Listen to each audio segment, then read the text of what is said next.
Presented by Mahalakshmi Recording Studio, Bela Bharat.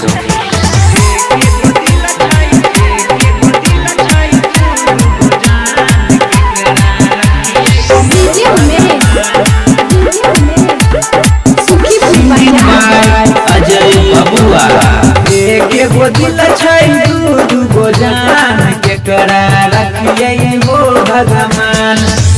एगो दिल छै दू जान केकरा रखिए हो भगवान। हमर कमरै छै दुनियो रोज फोन करै छै संकट में पड़ गेल प्राण। एगो दिल छै दू जान केकरा रखिए हो भगवान। एगो दिल पर दू जान केकरा रखिए हो भगवान।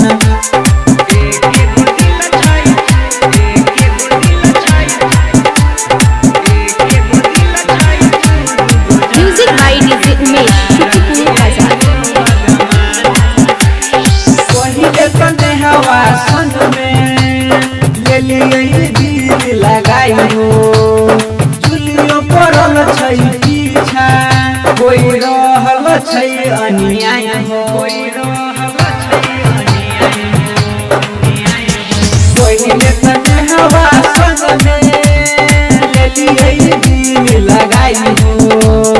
चुलियो पड़ल छै पीछा कोई रहल छै अन्याय हो। गुरु बुझाई छै दिल के दुकान केकरा रखिए हो भगवान। एगो दिल पर दू जान केकरा रखिए हो भगवान। एगो दिल पर दू जान केकरा रखिए हो भगवान। एगो दिल पर दू जान केकरा रखिए हो भगवान। माफ करो देवता।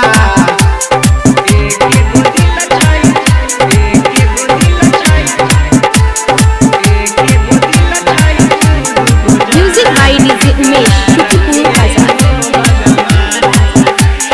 केकरा बनाइए अपना केकरा से करिए छल। गलती जे भेल हो देवता कर द समस्या के हल। केकरा बनाइए अपना केकरा से करिए छल। और जैसे गलती भेल हो देवता कर द समस्या के हल। सुधीर सूरज अर्जुन सुजीत देख भेल हरान। एगो दिल पर दू जान केकरा रखिए